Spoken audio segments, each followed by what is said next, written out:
Hi everyone, ఈరోజు మనం cabbage fry చేసుకుందాము. క్యాబేజీ నేను ఒక చిన్న సైజ్ అంత క్యాబేజీ తీసుకొని ఈ విధంగా కట్ చేసుకున్నానండి చిన్నగా.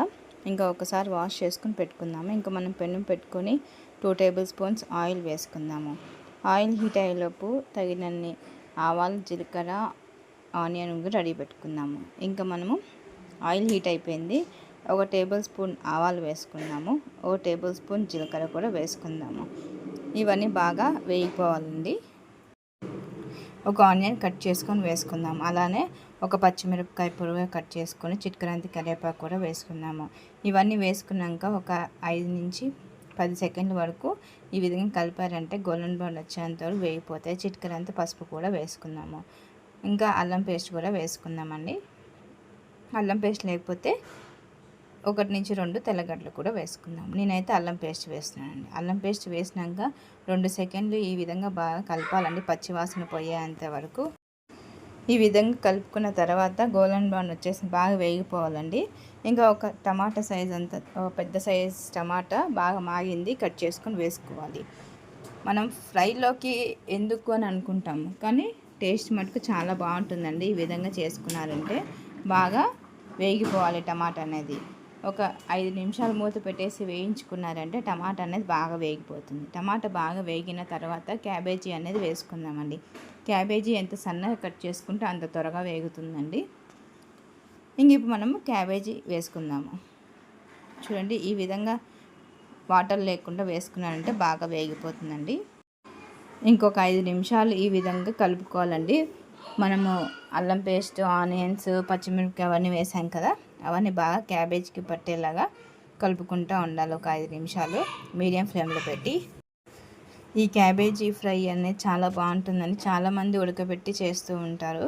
ఈ విధంగా చేసుకుని చాలా అంటే చాలా బాగుంటుంది. మీరు దీంట్లో కావాలంటే శనగగింజల పొడి కూడా వేసుకోవచ్చు.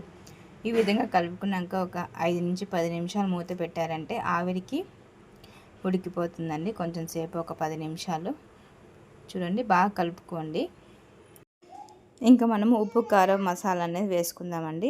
ఒక 10 నిమిషాలు వేగిన తర్వాత 1 టేబుల్ స్పూన్ కారం పొడి వేసుకుందాము. 1 టేబుల్ స్పూన్ ఉప్పు వేసుకుందాం. అలానే ధనియాల పొడి కూడా వేసుకుందాం. ఈ విధంగా మసాలా అంతా వేసుకున్నాక మీడియం ఫ్లేమ్లో పెట్టుకొని కలుపుకోనండి. ఉప్పు వేసాం కాబట్టి బాగా క్యాబేజీ అనేది వేగుతుంది. చిటికెడంత వాటర్ కూడా వేసుకోవాలండి. ఇంకా మూత పెట్టేసి ఒక 5 నిమిషాలు ఈ విధంగా వేయించుకున్నారంటే ఇంకా మనము చూడండి ఈ విధంగా కలుపుకొని 1 గ్లాస్ వాటర్ వేసుకుందామండి. ఎందుకంటే బాగా మెత్తగా ఉడకనీకి అనేసి చిటికెడంత చిన్న గ్లాస్ అని వాటర్ వేస్తున్నాను. వాటర్ వేసినాక మూత పెట్టేసాను. ఒక 10 నుంచి 15 నిమిషాలు మీడియం ఫ్లేమ్లో పెట్టారంటే క్యాబేజీ అనేది బాగా ఉడుకుతుంది. మీకు ఇంకా కొంచెం ఎసురు కావాలనుకుంటే వేసుకోవచ్చు. చిన్న గ్లాస్ అని వేసి సరిపోతుందండి. మూత పెట్టేసినాక ఒక 15 నిమిషాల తర్వాత తీసి చూడండి, క్యాబేజీ అనేది బాగా వేగుతుంది. ఇంక ఇప్పుడు మనము చిటికెడంతా కొత్తిమీర కూడా వేసుకుందాము. కొత్తిమీర లాస్ట్లో కూడా వేసుకోవచ్చు. కొత్తిమీర వేసాక ఒక 10 నిమిషాలు ఇంకా కొత్తిమీర వేసుకొని ఒక 5 to 6 సెకండ్స్ మూత పెట్టేసి వేయించుకున్నారంటే ఆ స్మెల్ అనేది బాగుంటుందండి. క్యాబేజీ ఒక్కొక్కరు ఒక్కో రకంగా చేస్తూ ఉంటారు. ఈ విధంగా చేయండి, చాలా బాగుంటుంది. అన్నంలో కానీ చపాతీలో కానీ. కొత్తిమీర వేసాక 2 నుంచి 3 సెకండ్లు కలిపిన తర్వాత మూత పెట్టేసి ఒక 1 సెకండ్ మూత తీసి చూడండి, బాగా వేగిపోతుంది. స్మెల్ అనేది కూడా బాగా వస్తుంది, కొత్తిమీర వాసన. ఇంకెంతో రుచికరమైన క్యాబేజీ ఫ్రై అండి. చాలా అంటే చాలా బాగుంటుంది. ఖచ్చితంగా ట్రై చేయండి. మా ఛానల్ లైక్ చేయండి, సబ్స్క్రైబ్ చేయండి, షేర్ చేయండి. ఎంతో రుచికరమైన క్యాబేజీ ఫ్రై అండి, తాలింపు.